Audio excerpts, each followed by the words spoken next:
Secara keseluruhan, skor Prabowo paling hancur. Dan yang paling bagus itu Ganjar. Kenapa? Ketika Anies menyerang Prabowo secara brutal, Prabowo terpancing emosinya.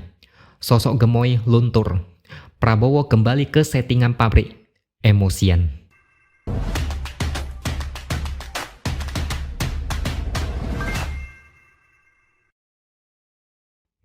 Halo, bertemu lagi dengan saya, X Hardy di Opini Siword.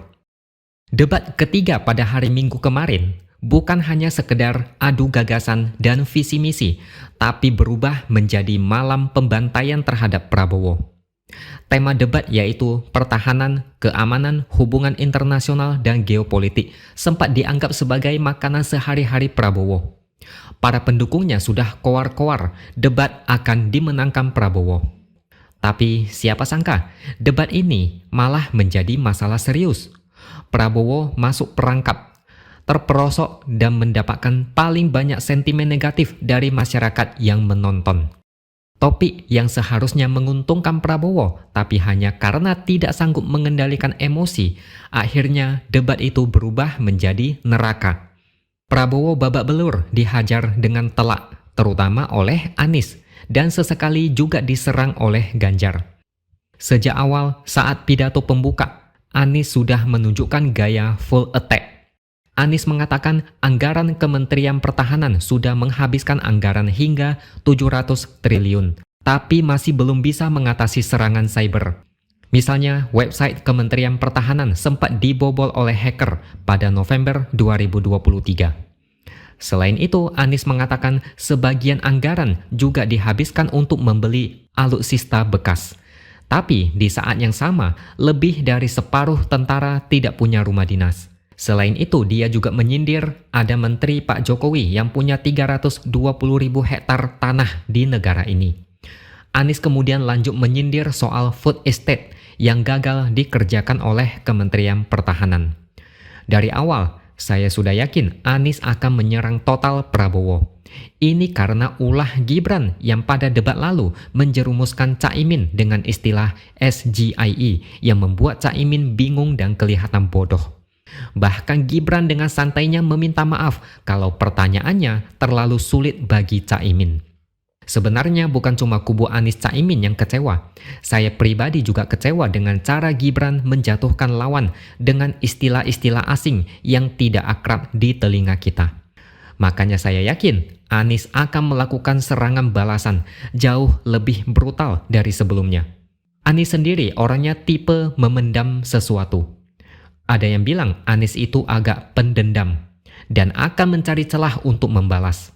Dan ternyata memang benar.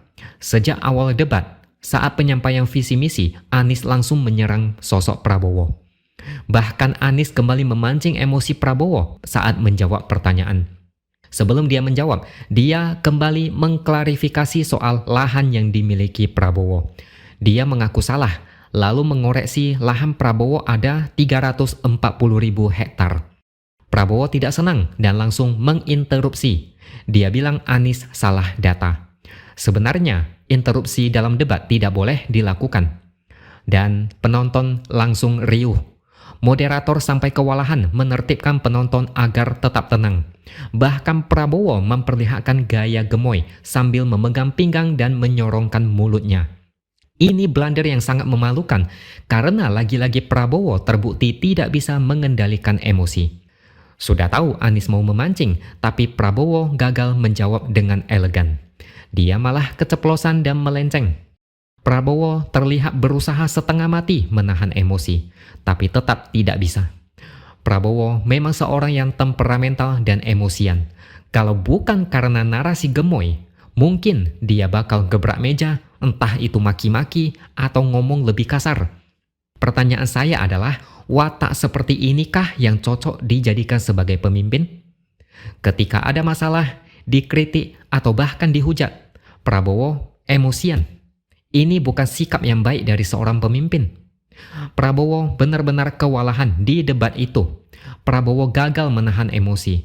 Yang paling membuat Prabowo kesal adalah ketika Anies mengatakan ada orang dalam di sejumlah program yang dijalankan Kementerian Pertahanan. Misalnya pengadaan alutsista dan food estate. Anies juga mengungkit soal etika pada isu Gibran yang maju menjadi cawapres karena putusan kontroversial MK. Sedangkan Ganjar sendiri baru terlihat menyerang Prabowo di bagian akhir. Ganjar bicara soal global peace Indonesia yang turun, global military juga turun, kapabilitas militer dari Lowy Institute juga turun, proporsi anggaran militer turun. Lalu Ganjar bertanya pada Prabowo, kenapa bisa terjadi penurunan dan bagaimana solusinya? Ketika Prabowo selesai menjawab, Ganjar merasa kecewa karena jawabannya tidak menjawab pertanyaan dari dia. Serangan ini mungkin tidak sefrontal Anies, tapi menurut saya ini lebih bagus karena elegan dan sesuai konteks. Selain itu, Anies dan Ganjar juga sama-sama menyerang Prabowo dalam hal skor kinerja Prabowo sebagai Menteri Pertahanan. Anies bertanya pada Ganjar, dulu Ganjar pernah memberi nilai 5 atas kinerja penegakan hukum di Indonesia. Kalau untuk pertahanan, berapa skor yang akan diberikan Ganjar? Ganjar menjawab 5. Setelah mendengar jawaban dari Ganjar, Anies merespon balik dengan mengatakan kinerja Kementerian Pertahanan justru di bawah 5. Nilainya 11 dari 10. Dengan karakter yang garang dan keras, tidak heran Prabowo menjadi kesal dan emosi. Buktinya, tidak ada salaman antara Prabowo dan Anies usai debat.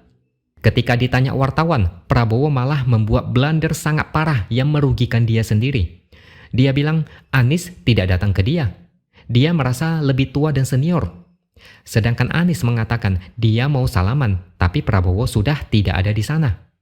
Sebenarnya Prabowo bisa sedikit membalikkan situasi dengan bersalaman atau berinisiatif bersalaman sehingga dia bisa mendapatkan simpati. Tapi karena dia emosi dan tidak bisa menahan emosi itu, lalu merasa lebih senior dan mengedepankan ego tinggi, akhirnya Prabowo blunder parah. Sentimen negatif Prabowo sangat besar saat debat. Publik yakin Prabowo sedang panas dan emosi. Sehingga ketika tidak terjadi salaman dengan Anies, maka Prabowo yang akan disalahkan. Dari data infografik usai debat, terlihat jelas skor Prabowo paling jelek. Sentimen negatifnya paling tinggi. Ketidakpuasan terhadap penampilan Prabowo juga paling tinggi. Secara keseluruhan, skor Prabowo paling hancur. Dan yang paling bagus itu Ganjar. Kenapa? Ketika Anies menyerang Prabowo secara brutal, Prabowo terpancing emosinya.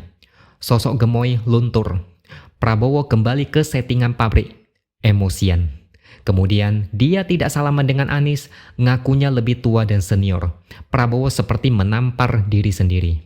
Tapi Anies juga mendapat sentimen buruk yang cukup besar karena terlalu menyerang dan menyudutkan Prabowo. Banyak orang tidak suka debat dengan cara menyerang membabi buta. Dan Ganjar adalah capres yang paling tenang, santai, meskipun menyerang, tapi masih bisa ditoleransi dan sesuai konteks. Karakter Ganjar yang paling sesuai dengan sosok pemimpin. Tidak menyerang membabi buta dan tidak emosi saat berbicara. Ini nilai plus buat Ganjar. Tapi intinya, Prabowo sudah mulai game over. Dia bahkan tidak bisa menjadi superstar di debat yang temanya adalah makanan dia sehari-hari. Mungkin pendukung Prabowo harus kerja ekstra keras jungkir balik untuk membela habis-habisan. Oke, sampai di sini dulu opini dari saya. Subscribe channel ini supaya makin berkembang dan jangan lupa tuliskan komentar Anda. Terima kasih sudah menonton dan sampai jumpa lagi di lain kesempatan.